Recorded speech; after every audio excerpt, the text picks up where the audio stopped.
नमस्कार. कथा संग्रह या YouTube चॅनल मध्ये तुमचं सहर्ष स्वागत. श्रोत्यांनो, या चॅनल वरती तुम्हाला नवनवीन कथा ऐकायला मिळणार आहे. या कथा तुम्हाला कशा वाटतात याबद्दल प्रतिक्रिया आम्हाला कमेंटद्वारे नक्कीच कळवायच्या आहेत बरं का.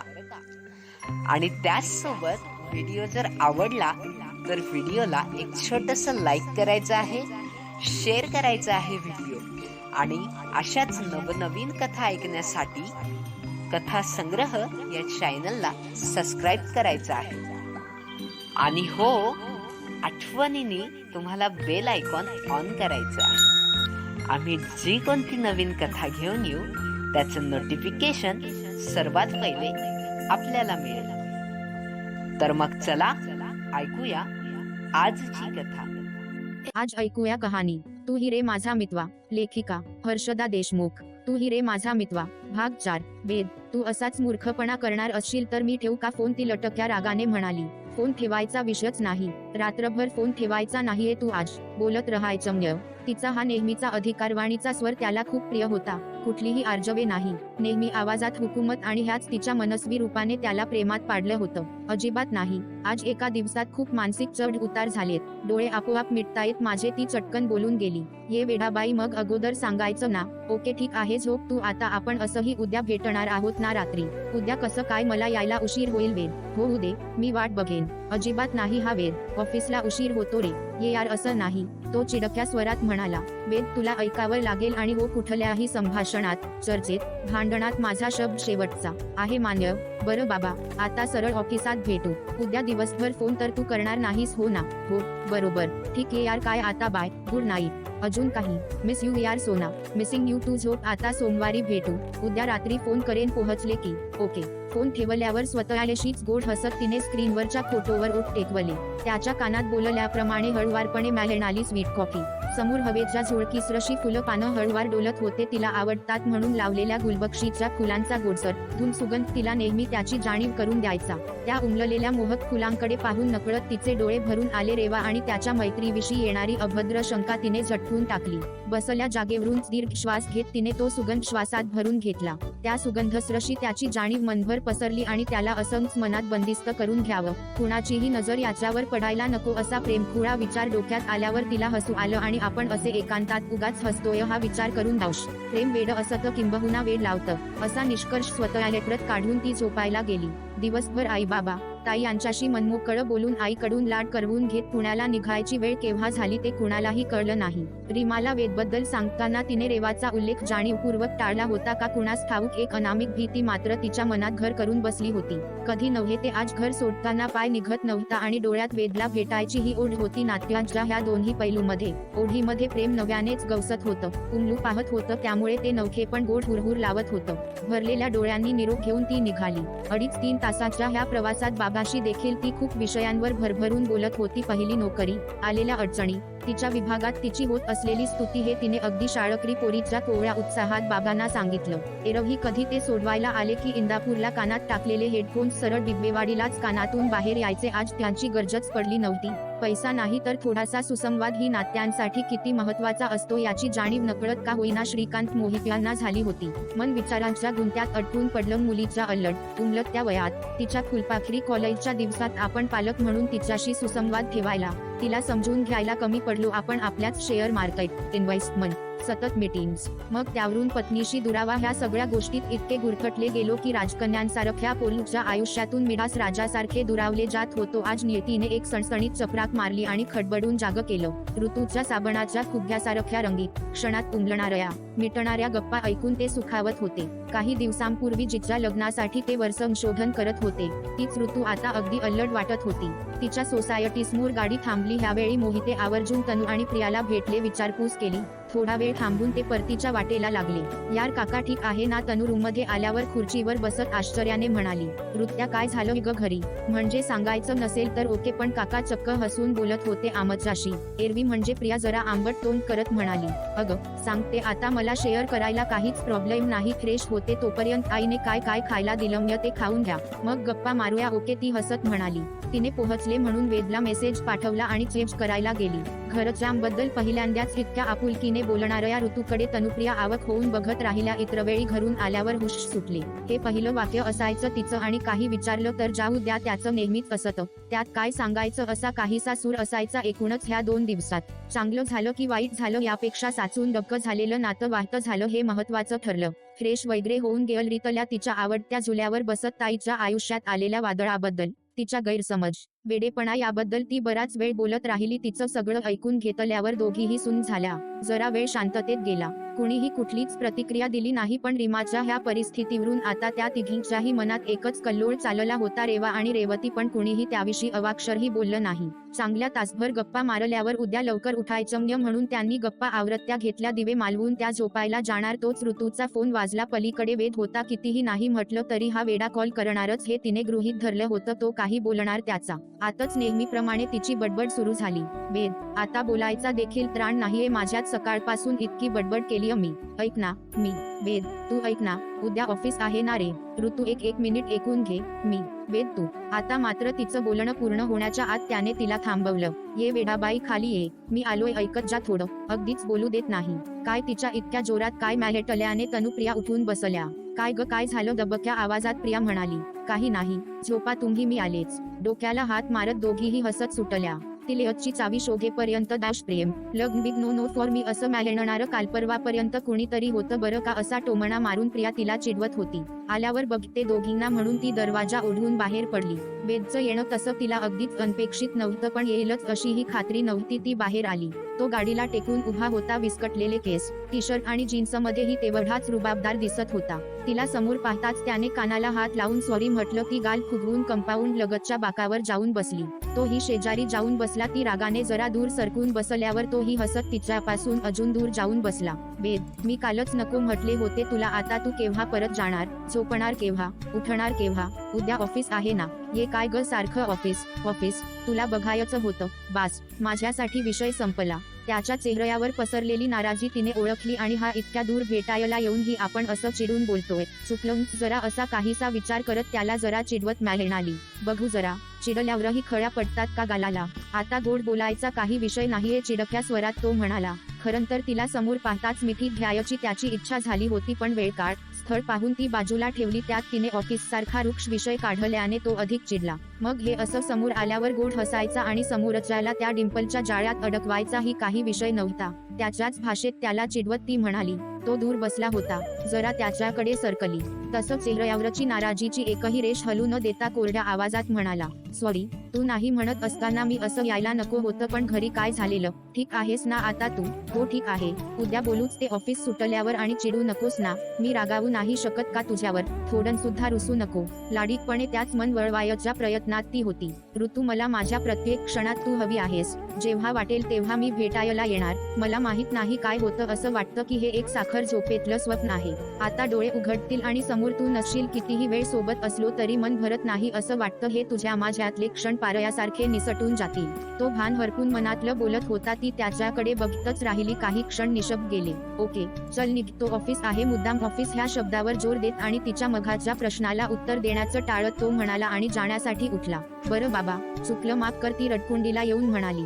तिच्या ह्या रडक्या पण गोंडस चेहऱ्याकडे पाहून एक स्मितहास्य त्याच्या चेहऱ्यावर पसरलं. ठीक आहे. उगाच गंमत केली तुझी. माफी वगैरे मागायची गरज नाही. चल बराच उशीर झालाय. तो उठला. ते गाडीजवळ आले. नीट जा. हळू गाडी चालव. ती काळजीने म्हणाली. अजून काही? अजून ते गुड नाईट वगैरे स्वीट ड्रीम वगैरे. ती जरा लाडीकपणे म्हणाली.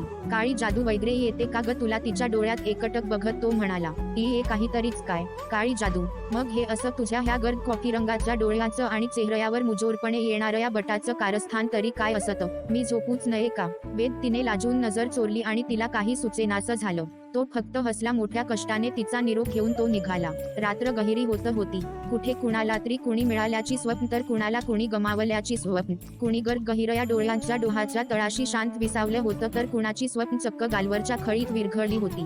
ती रात्र एकच पापण्यांच्या बाहेर गर्द अंधारी तर बंद पापण्यांच्या आत रंगाची उधळण करणारी. हे सगळं तुला फोनवर कसं सांगणार होते सांग. डबडबलेले डोळे पुसत ऋतू म्हणाली. ऑफिस नंतर सीसीडी मधल्या सगळ्यात शांत कोपऱ्यात ते बसले होते. ऋतूने ही रेवतीचा विषय वगळून जास्त खोलात न जाता एक्स्ट्रा मॅरिटल अफेअरच्या आवरणाखाली काही गोष्टी झाकून ठेवत रीमाच्या घटस्फोटाच्या विचाराबद्दल सांगितलं. रेवती आणि राजेशच्या मैत्रीमुळे लग्न तुटलं असं काही सांगितलं तर वेद हे कुठल्या पद्धतीने घेईल याची कदाचित तिला भीती वाटत होती. त्याचा मनात नसेल ही आता काही रेवाबद्दल, पण आपण हे सांगितल्यावर तो त्या दृष्टीने विचार तर करणार नाही ना. ह्या एका अनामिक शंकेमुळे ती बैचेन झाली होती.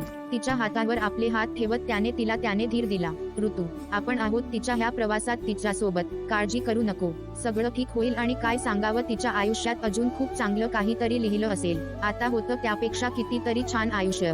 वेद, एक विचारू?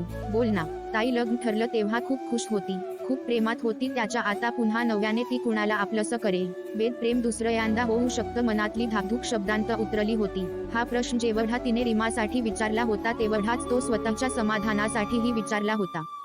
प्रेमाची व्याख्या खूप व्यक्तिसापेक्ष आहे ऋतू.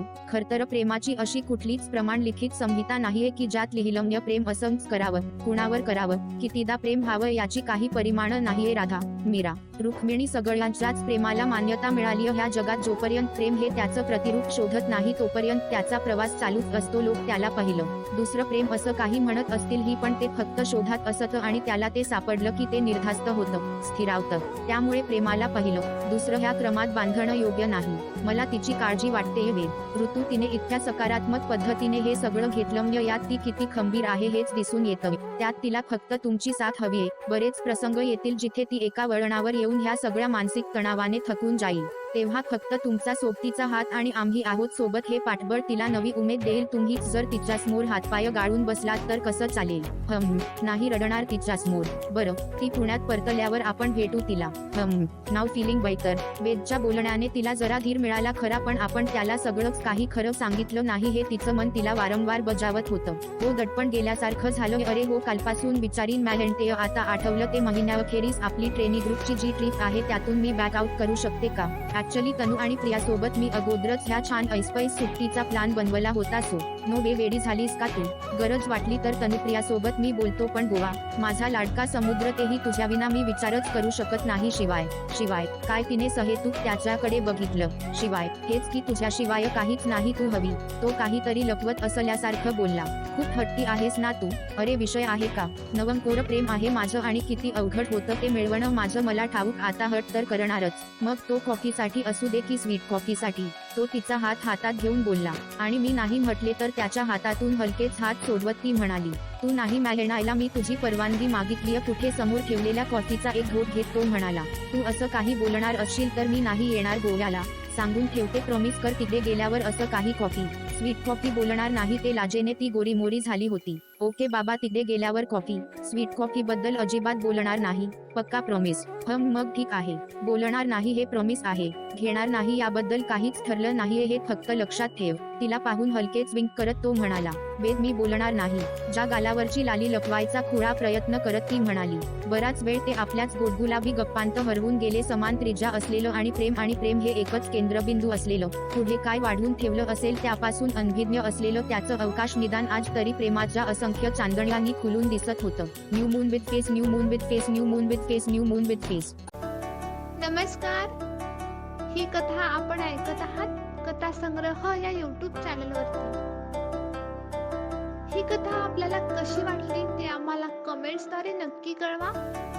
व्हिडिओला लाईक करा, कमेंट करा, शेअर करा आणि चॅनलला सबस्क्राईब करायला विसरू नका.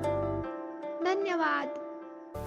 आज ऑफिसमधून येऊन वेदला थोडाच वेळ झाला होता तेवढ्यात ऋतूचा फोन आला. वेद, एक मदत हवी होती. बोल ना. एक माहिती हवी होती. अभय ईश मध्ये आहे ना जॉबला? मला असं तू बोललेलं आठवतंय. हो, मी मागे म्हटलं होतं की तुला का ग? अरे रीमाताईने इंटरव्ह्यू दिला होता ईश मध्ये फॉर क्वालिटी कंट्रोल सेक्शन. उद्या बोलावलं आहे फायनल डिस्कशन साठी. कंपनी विषयी थोडी माहिती हवी होती. मीन्स कंपनीचं वातावरण. ऑफर घ्यायला हवी की नाही थोडं गिडन्स होतं. यू नो कंपनी पिरंगुटला आहे म्हणून थोडी काळजी वाटते. तिचं घर कराडीला आहे.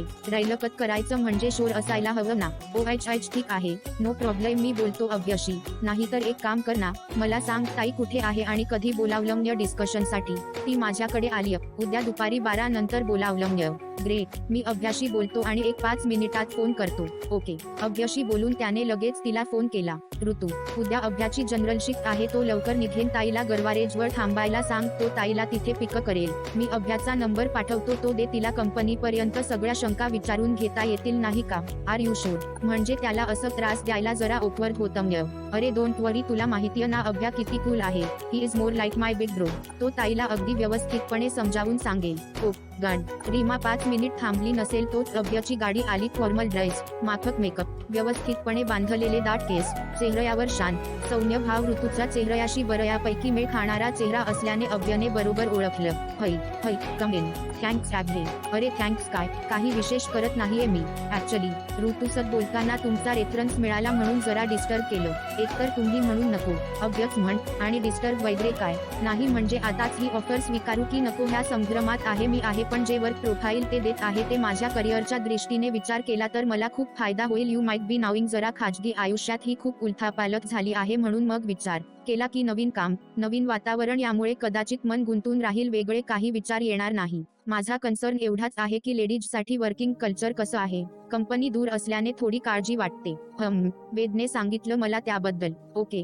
सर्वात अगोदर तर कंपनीत खूप कमी लेडीज आहेत, अगदी मोजक्या आणि महत्वाच्या कामांसाठी. सो तुला असं इतर कंपनीज सारखं छान लेडीज कल्चर असं बघायला मिळणार नाही. पण ईश सारखी एम्प्लॉईची काळजी खूप कमी कंपनीज घेतात, मग तो कुठल्याही केडर किंवा जेंडरचा असू दे. खूप शिकायला मिळतं इथे. विशेष म्हणजे आज 7 वर्ष झाली मला ह्या कंपनीत आल्यापासून. एकदाही कंपनी सोडायचा विचार मनात आला नाही. कंपनी खूप दूर आहे पण प्रत्येक शिफ्टला बस आहे, त्यामुळे येण्या जाण्याचं बर्डन नाही. लेडीज सगळ्या जनरल शिफ्टमध्येच आहेत. मी सुद्धा बऱ्याच वेळा कंपनीच्या बसनेच जातो. मला वाटतं जर हे लोक चांगलं पॅकेज ऑफर करत असतील तर तू स्वीकारायला हवं. बघूया. मागचं सगळं विसरून जरा फ्रेश सुरुवात करायला छान संधी आहे. अभ्याशी बोलून तिचा निर्णय बऱ्यापैकी पक्का झाला.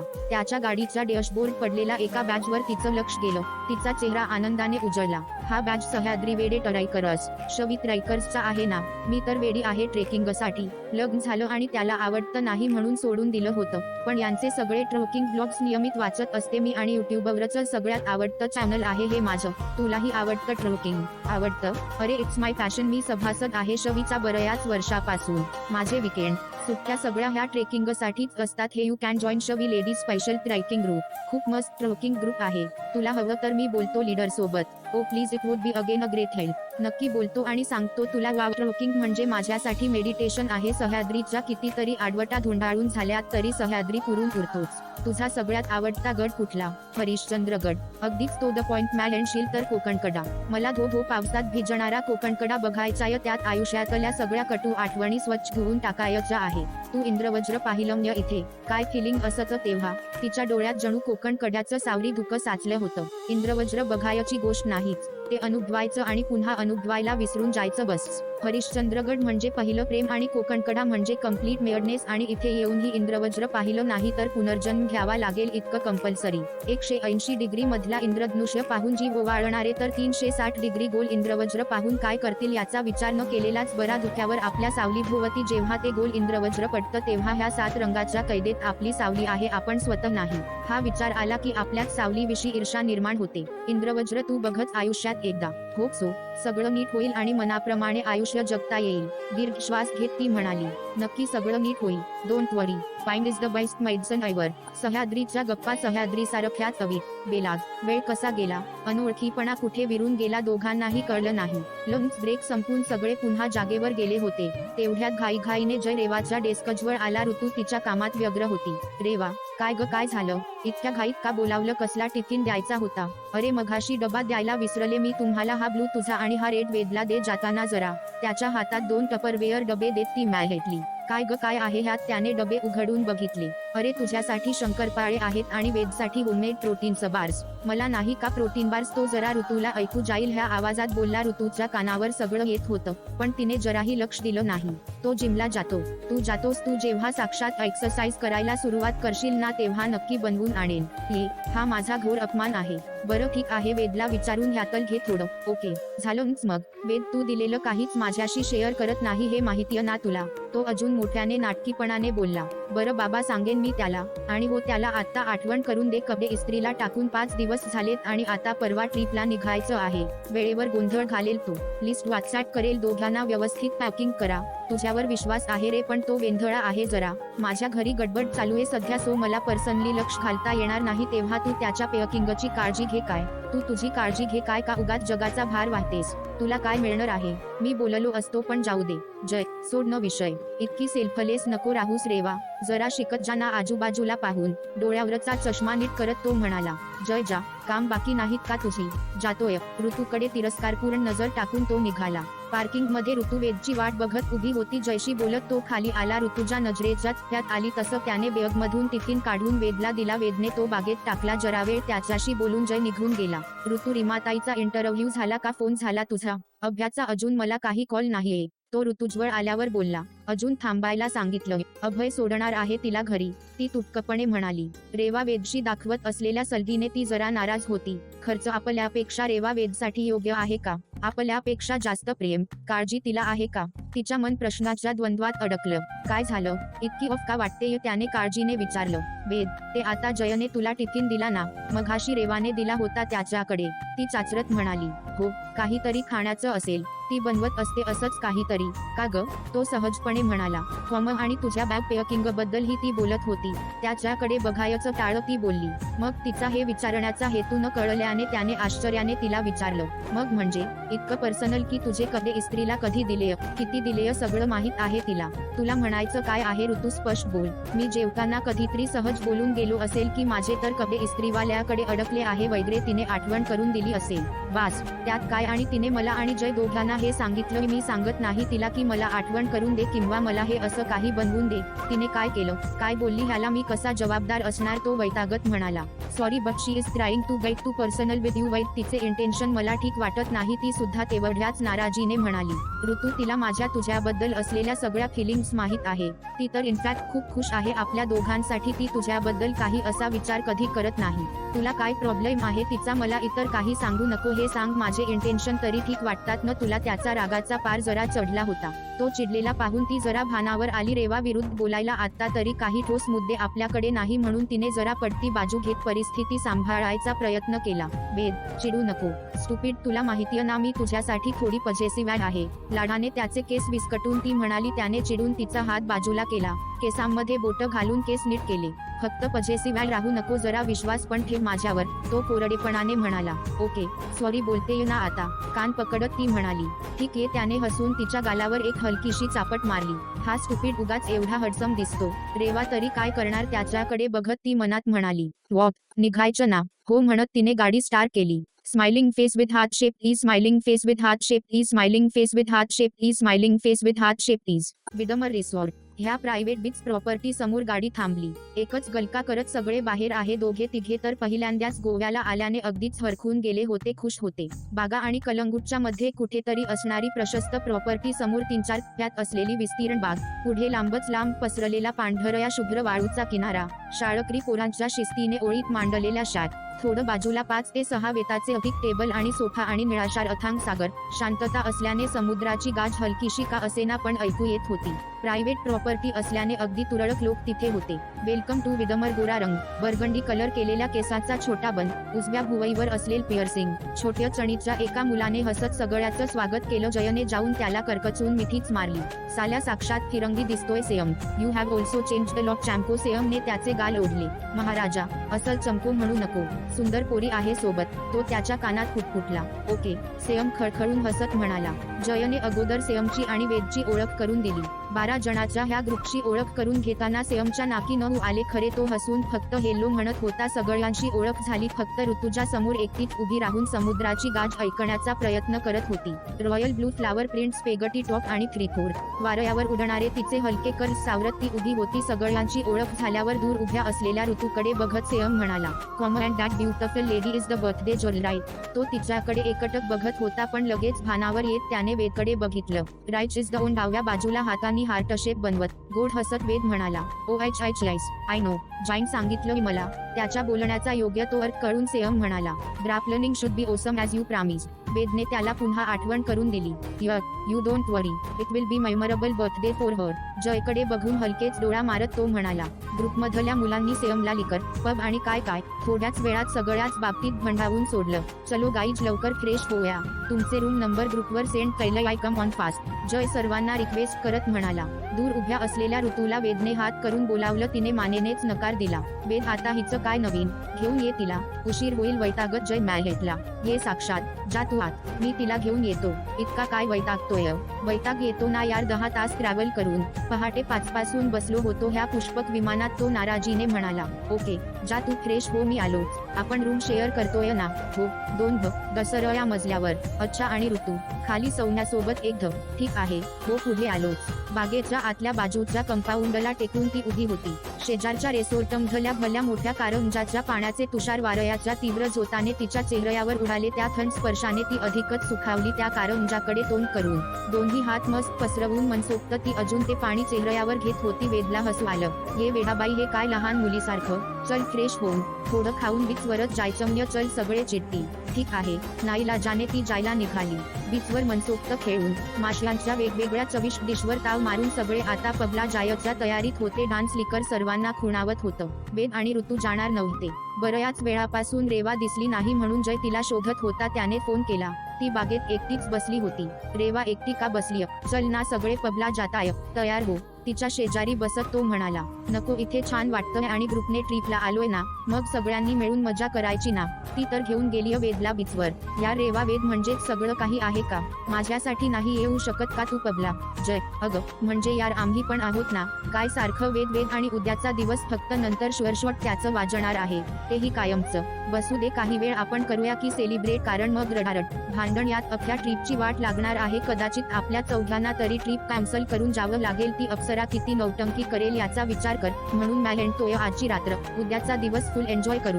मग उद्या रात्री आपला परफॉर्मन्स आहेच.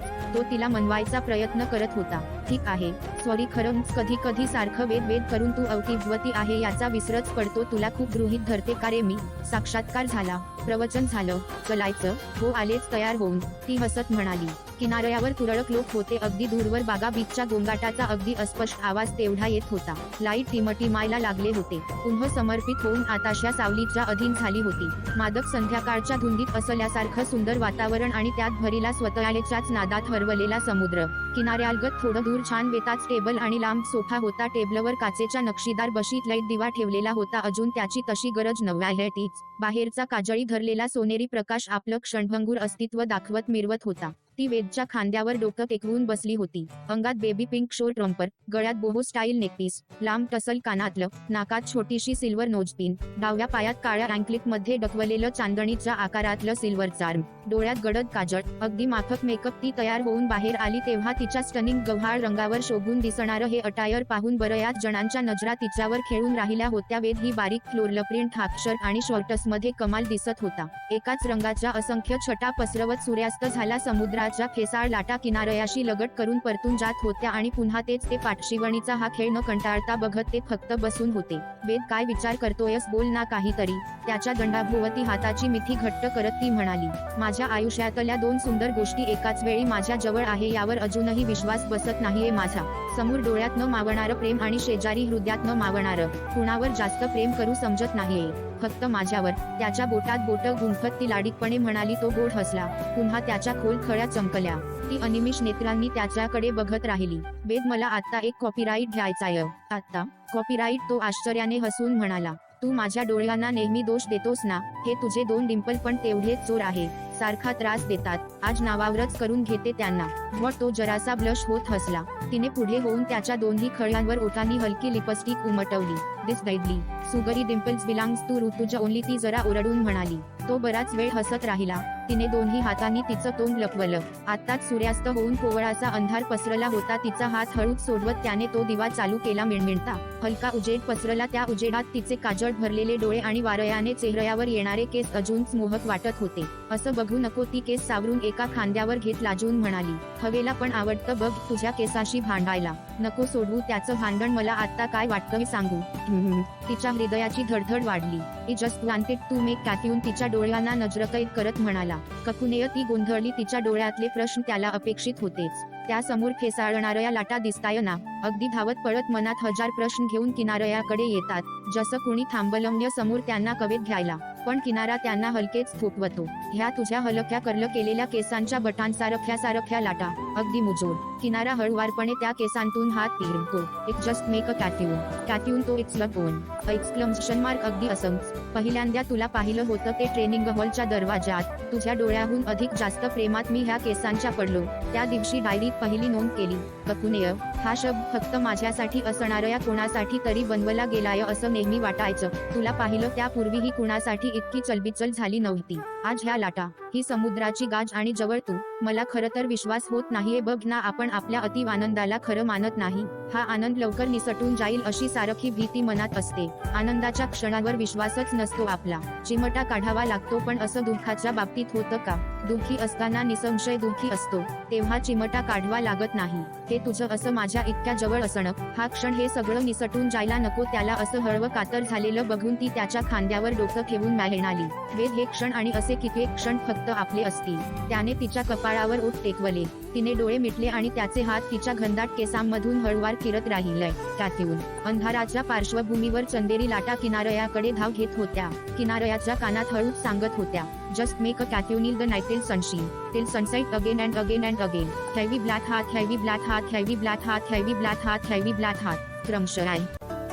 नमस्कार, ही कथा आपण ऐकत आहात कथा संग्रह या YouTube चॅनलवरती. ही कथा आपल्याला कशी वाटली ते आम्हाला कमेंट्सद्वारे नक्की कळवा. व्हिडिओला लाईक करा, कमेंट करा, शेअर करा आणि चॅनलला सबस्क्राईब करायला विसरू नका. धन्यवाद. गोवा म्हणजे फ्रीडम, गोवा म्हणजे सुशेगात भटकंती आणि गोवा म्हणजे रोजच्या धकाधकीच्या आयुष्याला दिलेलं एक रॉकीज. सगळ्यांसाठी गोव्यातला दुसरा दिवस देखील स्कूटीवरून मनमुराद भटकून पबमध्ये थिरकून मजा मस्ती करण्यात गेला. नाश्ता आणि जेवायच्या वेळेला रेवाने ऋतुजाच्या लक्षात येईल बरोबर अशा पद्धतीने वेदला काय खायचं काय नाही ह्याबद्दल वॉर्न केलं. ऋतूने ह्यावेळी दुर्लक्ष केलं. तिला ह्या रंगीत वातावरणात काहीही किलमिश नको होती. रात्र झाली तशी क्लोज ग्रुपमध्ये असणाऱ्यांनी त्यांचे वेगवेगळे प्लान्स बनवले होते. जरा फ्रेश होऊन चेंज करून सगळे हॉटेलच्या रेस्टोबारमध्ये भेटणार होते. ऋतू आणि सौम्या देखील त्यांच्या रूममध्ये आल्या. शॉवर घेऊन ऋतू अगदी फ्रेश झाली होती. हेअर ड्रायरने केस वाळवत असताना कालची संध्याकाळ आठवून तिच्या ओठांवर हसू उमललं. सौम्याच्या नजरेतून ते सुटलं नाही. आम्हाला सगळं समजतम्य बरं, कुणीतरी इतकं ब्लश का होतम्य ते, आणि आज लिपस्टिक पुन्हा पुन्हा का लावावी लागत होती ते सगळं कळतम्य. सौम्या ओएच मै गाद, असं काहीही झालं नाहीये, मी तुझ्यासोबतच होते ना. आम्ही ग्रुपला सोडून जरा देखील इकडे तिकडे गेलो का, ती सारवासारव करत म्हणाली. देअर यू आर कामकर. चोराच्या मनात चांदणं. मी तर आपण दिवसभर जे खात होतो त्यामुळे लिपस्टिक पुसल्याचं बोलत होते. तुला काय वाटलं चोमचा? सौम्या बास, हा अजून काही ऑफिशियल नाहीये. त्याने कुठे प्रपोज केलं? मॅडम उद्या तुमचा बर्थडे आहे आणि काहीतरी सरप्राईज प्लॅनवर चालू आहे, समजलं का? हो का, बरं बाबा, बघू उद्या. ग्रुपमधले काही कपल केटोलेनला जाणार होत तर कोणी बागा बीचला, काही रिसोर्टला थांबणार होते. सौम्या आणि ऋतू यांचं काय करायचं हे ठरत नव्हतं. ऋतूने आजूबाजूला पाहिलं, वेद दिसला नाही. रेवा आणि जय गप्पा मारत बसले होते. जयला विचारलं तर त्यानेही खटकून माहित नाही असं नेहमीच्या टोनमध्ये उत्तर दिलं. जरा वेळाने तो आला. त्याला एका कोपऱ्यात घेऊन जात ती रागाने म्हणाली, कुठे गायब होतास रे? मी वाट बघतेय मघापासून. सिल्वर सिक्वेन्स पोन्सो top, carbon black short skirt, नाकावर लटका राग. वेद बघतच राहिला. बोल ना, बार्बी दिसतेय. रुसून बसलेली बार्बी तिच्या नाकावर एक टिचकी मारत तो म्हणाला, अरे काय ठरतम्य, कुठे जायचं? टिटोलेनला जायचं, तिने उत्सुकतेने विचारलं. कुठेच नाही जायचं, थोडा वेळ गप्पा, मग आराम. उद्या प्रिन्सेसचा स्पेशल दिवस आहे म्हणून आज आराम करायचा. बाकीच्यांना जाऊ दे, कुठेही ही ऑर्डर आहे माझी, समजलं ना? ओके. तिने सहमती दर्शवली. इकडे जय आणि रेवाची वेगळीच खलबत चालली होती. रेवा, तू आता प्रिया, निकी, तनय यांच्या ग्रुप सोबत जा. मुद्दाम तिच्यासमोर वेदला सांगून जा. ओके. आणि तू? मी गेम खेळतो. तो हसून म्हणाला. तशी त्याच्या खांद्यावर एक जोरदार थाप पडली. साल्या, कसला गेम खेळतोय तू? समजलं मला सगळं. वेद त्याची कॉलर पकडत म्हणाला. रेवा आणि जयला एसी मध्येही घाम फुटला. काय समजलं साक्षात तुला? तो घाबरत म्हणाला. हेच. सेयम भेटला होता थोड्या वेळापूर्वी, म्हणत होता की बेटिंग कसं करतात हे विचारत होता. तू त्याला आता बेटिंग पण खेळणार का तू साल्या? बेटिंग? ओ हाय, हा बेटिंग? रेवा आणि जय थोडेसे सैलावले. लाज वाटते का? वर्षही पूर्ण झालं नाही अजून, जॉब सुरू होऊन आणि ये वेद महाराज बास ना, साक्षात गोव्याला आहोत. प्रवचन नको देऊ, ते मी गमतीत बोललो. सोडते. ऋतूला त्यांच्याजवळ आलेलं पाहून रेवा म्हणाली. बरं गाईज, तुम्ही एन्जॉय करा. वेद, मी प्रियाच्या ग्रुप सोबत जाते डिनरला. वेदने आज पहिल्यांदा रेवाला स्पेगटी शोर्ट ड्रेसमध्ये बघितलं. You are looking absolutely stunning River. तो तिला मनापासून कॉम्प्लिमेंट देत बोलला. ऋतूच्या चेहऱ्यावरचा रंग खरकन उतरला, पण चेहऱ्यावर खोटं हसू ठेवत ती म्हणाली. Dash O H H S thanks. ती ही नाटकीपणे म्हणाली. रेवा, कर की आराम इथेच. भरपूर फिरलोय आज, त्या ग्रुप सोबत नको जाऊ. त्याच्या आवाजातली नाराजी, तिच्यासाठी वाटणारी काळजी बघून रेवा जरा सुखावली. वेद, माझी काळजी करू नको. इ विल बी आक. एन्जॉय करू दे यार, ती जरा खेळीमेळीने म्हणाली. ओके. रेवा निघून गेली. जरा वेळ गप्पा मारत 9:30च्या सुमारास डिनर संपवून वेदच्या आग्रहास्तव ऋतूच्या रूमकडे जायला निघाली. सौम्या अनुज सोबत टिटोलेनला गेली.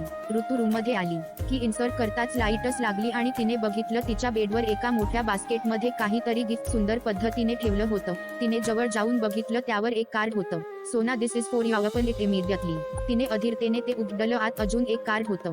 सोना, this dress is specially for you, don't bother about size. तुझ्या लाडक्या तनूसोबत जाऊन घेतला आहे. हा ड्रेस घालून छान तयार हो. शार्प 11.40 ला रिसेप्शनिस्ट येईल, तिच्यासोबत जा. Don't forget to switch off your phone. मला कुणीही माझ्या अगोदर तुला विश केलं चालणार नाही. Waiting for you. बाय. तिने ड्रेस उघडून पाहिला. कलोसल पर्पल सेक्विन वर्क आणि शेअलो बेअकलेस व्हॉलटर नेक मिडी ड्रेस. तिला खुदकन हसू आलं. तनूने तिची चॉईस अगदी बरोबर सांगितली होती त्याला. काय काय तयारी करायची ह्या आनंदात ती पार बुडून गेली. थोड्या वेळाने वेद अगदी तयार होऊन आला. जरा वेळ मित्रांसोबत बसून तो निघणार होता. सेयम, चेतन, वेद आणि जय यांना घेऊन टेरेसवर गेला. तिथे छोटासा रस्टिक बार बनवला होता. खाली बिछायतीवर 2-3 हुक्का पॉट मांडून ठेवले होते. लाईट दिव्यांची माफक वातावरणाला साजेशी रोषणाई होती. Here you are do is private bar. This party is sponsored by me. Seyam आनंदाने जवळ जवळ ओरडतच म्हणाला. तूच भाई, तूच. Love you bro. जयने त्याला घट्ट मिठी मारली. चेतन लगेच लिकरचा कुठला स्टॉक आहे ते बघायला गेला. साल्यानो, पिण्याशिवाय काही सुचत नाही का? वेद हसत म्हणाला. ये महाराजा, गोव्याला लोक खायला प्यायला येतात. तुझ्यासारखं बाबू शोनाला फक्त फिरवायला नाही येत. फक्त शब्दावर खास जोर देत जय म्हणाला. ये साल्या, साक्षात तुझ्या घाणेरड्या डोक्यात हेच येणार म्हणून तुला बाबू शोना म्हणायला पण कुणी नाहीये, कळलं का? वेद त्याची गंमत करत म्हणाला. बरं आहे नाहीये कुणी ते, आणि बॉस आज तिला प्रो मारल्यावर तर अगदी ऑफिशियली गळ्यात गळे घालायला मोकळे होणार तुम्ही. सेयमने सगळ्यांसाठी पेक भरून आणले. सेयम, मी नाही घेणार आज तरी. वेद हसून म्हणाला. कम ऑन यार, तुझ्यासाठी फक्त बिअर आहे. जयने सांगितलं मला तुला थोडी अल्कोहोल चढतं ते. कमाल आहे यार. अरे पोरी पितात बिअर न, तुलाच काय होतं? वेद यार, आज आमच्या सोबत थोडी तरी घे बघ. उद्यापासून यार यार नाही रहेगा. बाबू शोना बन जाएगा. मग सगळं तिला विचारून होणार. भाई प्लीज, आज अपना दिन है. अगदी एकच मग बिअर चिअर्स करण्यापुरती. जय त्याला विनवणी करत म्हणाला. चेतन आणि सेयमनेही त्याला भरीस पाडलं. अजिबात नाही, वेद ठामपणे म्हणाला. बराच वेळ झाला. गप्पा रंगात आल्या होत्या. जयची चलबिचल वाढली. प्लॅन फ्लॉप होतोय का काय म्हणून तो घाबरला. जय आणि चेतनने हुक्का ट्राय केला. वेदला ऑफर केला, तो तेही नाही म्हणाला. 11 वाजले होते. फुल ड्रिंक करून चेतन निघून गेला. वेद यार, तुला अल्कोहोलचा प्रॉब्लेम आहे ना, पण एक सिगरेट तर घेऊच शकतो ना आमच्यासाठी. ब्रो, तुला थोडं तरी बिघडायचं आहे आज. उद्यापासून प्रॉमिस काहीच नाही प्लीज भाई प्लीज. एक मास्टर स्ट्रोक म्हणून जयने पुन्हा त्याला विनवलं. ओके. ह्यावेळी तो नाईलाजाने म्हणाला. जयने त्याला एक सिगरेट दिली. थोडा वेळ पुन्हा गप्पांमध्ये गेला. वेदला जरा डोकं भणभणल्यासारखं झालं. बोलणं असंबद्ध होत होतं. अगदी एका सिगरेटने हे असं इतकी भ्रमिष्ठासारखी त्याची अवस्था व्हायची नाही. वेद बोलत होता पण त्याला काहीतरी चुकल्यासारखं वाटत होतं. किती वाजले? शक्य तेवढं नॉर्मल होण्याचा प्रयत्न करत तो म्हणाला. 11. जय जरा जड आवाजात म्हणाला. ओके, मी जातो. खाली वेदने आजूबाजूला बघितलं. सेयम खाली टाकलेल्या गाद्यांवर आडवा झाला होता. जय अजून एक पेक भरून घेत होता. ये साक्षात बास, किती पितोय? बंद कर आता, चल मी जातो. मुश्किलीने वाक्य जुळवत तो म्हणाला आणि खाली निघाला. तो गेला तसं जयने रेवाला फोन केला. कुठे तू? आहे खालीच रूमजवळ. लवकर आलीस? हो, बोर झालेलं खूप. बरं, वेद येतोय ना खाली? आला असेल बघ. काळजी घे त्याची. सॉलिड गंडलाय तो. जयने खदखदून हसत फोन ठेवला. सेयम साल्या अगदी थोडंच टाकलंय ना वीट त्यात जयने सेयमला विचारलं. मारिजुएनाच काय सगळ्या प्रकारच्या ड्रग्जचा डॉक्टर आहे मी, कोण किती हाय जाणार मी ठरवतो. सेयम ही हसत म्हणाला. Happy birthday Rituj. खदखदून हसत जय म्हणाला आणि खालच्या गादीवर मस्त टाकून झोपला. पावलं कुठे पडताय हे सुद्धा वेदला कळत नव्हतं. रेलिंगला पकडून तो सावकाश उतरत होता. त्याला सगळं समजत होतं पण डोकं अगदी थॉटलेस झालेलं. का आलोय, कुठे जातोय हे लक्षात येतही तोच विसरून जात होता. तो खाली आला. रिसेप्शनच्या उजव्या बाजूला पहिली रूम रेवाची होती. तो रिसेप्शनला पोहोचणार त्या अगोदर रेवाने त्याला बघितलं. त्याचा तोल जात होता. तोच तिने त्याला सांभाळलं आणि आधार देत तिच्या रूममध्ये आणलं आणि बेडवर बसवलं. काय होतं Ved, are you I don't know, मला चक्कर येताय, मी जरा वेळ पडतो, लिव्ह मी अलोन प्लीज. आणि ऋतू त्याने नशेतच मोबाईलसाठी खिशे चाचपडले. मोबाईल नव्हता. थोडा वेळ त्याला पुन्हा भ्रमिष्ठासारखं झालं. आता त्याला काही दिसत नव्हतं. शांत शरीर अगदी पिसासारखं हलकं झालंय आणि आपण ह्या जगातच नाहीये या नशेत तो शांत झोपी गेला. रेवा समोर खुर्चीवर बसून होती. अजून फक्त थोडा वेळ तिला असं बसायचं होतं. एकदा का ऋतू वेदला शोधत आली की जोरदार भांडण होणार होतं आणि त्यासाठी ती तयार होती. तिचा फोन प्रियाच्या पर्समध्ये ठेवायला म्हणून दिलेला तो ती जाणीवपूर्वक विसरून आली होती. परीक्षेतून अलगद खाली उतरून आलेल्या एखाद्या राजकन्येसारखी ती सुंदर दिसत होती. शार्प वेळेवर रिसेप्शनिस्ट आली. ऋतू तिच्या मागून निघाली. रिसॉर्ट शांत होतं. बाहेरही बऱ्यापैकी शांतता होती. बागेचे 3 सेक्शन ओलांडून गेल्यावर ते बाहेर आले. उजव्या बाजूला रिसॉर्टचा प्रायव्हेट वॉकवे होता. काही अंतर त्या वॉकवेवर चालल्यावर पुढे रेड कार्पेट होतं. त्याच्या दोन्ही बाजूंना मंद रोषणाई केलेली होती. बरंच अंतर चालल्यावर एक चौकोनी मंडल होतं. त्याच्या 4ही खांबांना पांढरे आकाशी झिरमिळ्यांचे पारदर्शी पडदे सोडले होते. त्या पडद्यांच्यावर चांदणी आणि चंद्राच्या आकाराच्या लाईटच्या माळा रांगेत लावल्या होत्या. आजूबाजूचा फुलांची दाट पखरण केलेली होती. मध्यभागी एक अतिक टेबल आणि त्यांच्या भोवती तसल्याच 2 खुर्च्या. टेबलवर एक बॉक्स होता. बहुधा केक असावा. पाण्याच्या बॉटल. एक नक्षीदार ट्रेमध्ये खूप सारी चॉकलेट. ती भान हरपून बघत राहिली. आजूबाजूला शांतता भरून होती. नाही म्हणायला अगदी दूरवर रिसॉर्टचे शाक्स दिसत होते. 12ला फक्त 5 मिनिटे बाकी होती. रिसेप्शनिस्ट निघून गेली. आता ती तिथे एकटीच होती. ती शांतता, तो गारवा, समुद्राची गाज आणि बागेकडून ऐकू येणारी पानांची सळसळ. थोडे दूरवर येणारे हसण्या खिदळण्याचे आवाज जरा जवळ येत असल्यासारखे वाटले. तिच्या छातीत अगदी धस झालं. एव्हाना वेद यायला हवा होता. तिच्या मनात शंका आली. तिने जरा इकडे तिकडे बघितलं. अंधारात जणू चित्र विचित्र सावल्या दिसत होत्या.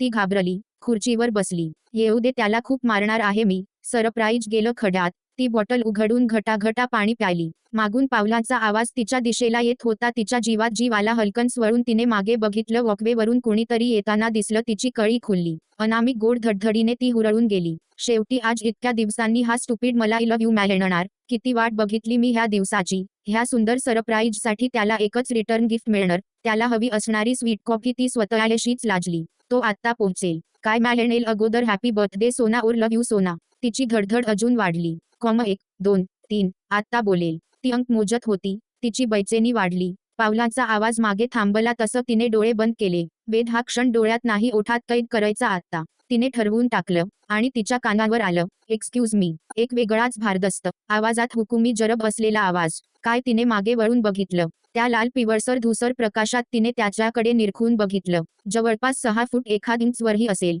Athletic body. त्या पिवळसर प्रकाशात सुद्धा दिसणारे हेझल कलर डोळे. थोडा मेसी असलेला fringe hair cut. Rare stubble दाढी. Dark blue body touch tee आणि ऑलिव्ह ग्रे 3/4 पायात स्नीकर्स. एका हातात भल्या मोठ्या डायलचं घड्याळ आणि दुसऱ्या हातात लेदरचं पायरेट ट्रेझर चार्म कफ.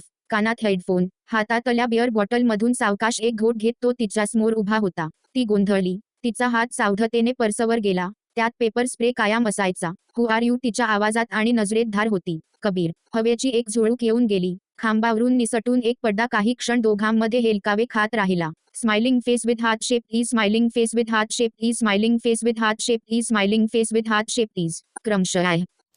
नमस्कार. पुन्हा एकदा कथा संग्रह ह्या यूट्यूब चॅनलमध्ये तुमचं स्वागत आहे. तुम्ही हा व्हिडिओ पूर्ण पाहिला त्याबद्दल तुमचे धन्यवाद. तुम्हाला हा व्हिडिओ कसा वाटला हे प्रतिक्रिया तुम्हाला कमेंटद्वारे नक्कीच करायची आहेत. व त्याचसोबत नवनवीन कथा ऐकण्यासाठी तुम्हाला कथा संग्रह या चॅनलला सबस्क्राईब करायचं आहे. व्हिडिओला लाईक करायचं आहे व त्याचसोबत बेल आयकॉनला ऑन करायचं आहे. तर चला भेटूया पुढच्या व्हिडिओत. धन्यवाद.